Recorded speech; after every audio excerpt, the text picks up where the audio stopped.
అస్మద్గురుభ్యో నమ. శ్రీమతే రామానుజాయ నమ. నేటి మంచి మాట.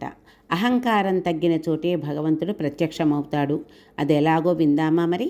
అహంకారం తొలగితేనే జ్ఞానం వెలుగుతుంది. మనిషి జీవితంలో అహంకారం ఒక నిశ్శబ్ద శత్రువు.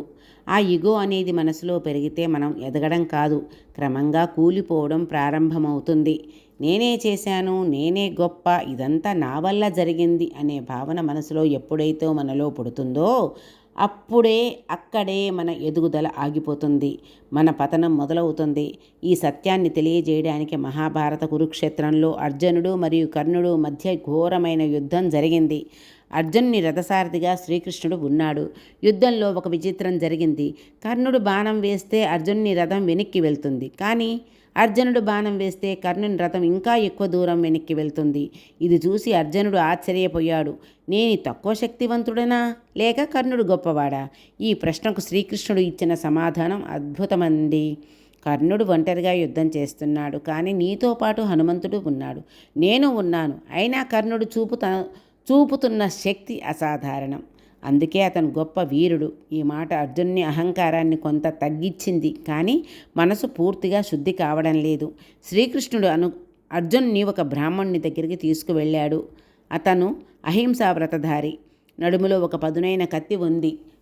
మీరు హింస చేయరని చెబుతారు కదా, మరి ఈ కత్తి ఎందుకు? నాకు 4 శత్రువులు ఉన్నారు, వారు కనిపిస్తే వారిని శిక్షించడానికి ఈ కత్తి అన్నాడు. ఆ 4 ఎవరు అన్నాడు అర్జునుడు.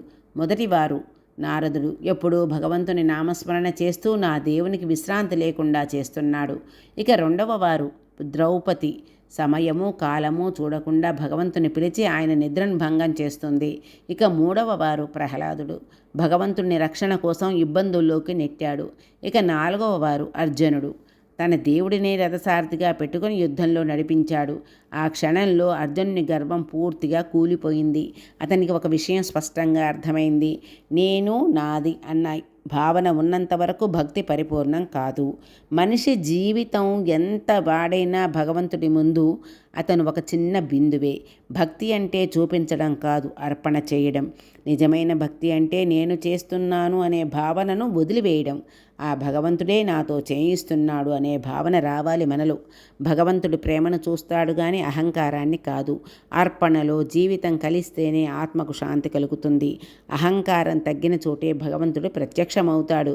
మరి మనమందరం అహంకారం వదిలి భగవంతుడికి దగ్గరగా అవుదామా మరి? అడిగేన్ రామానుజదాసి.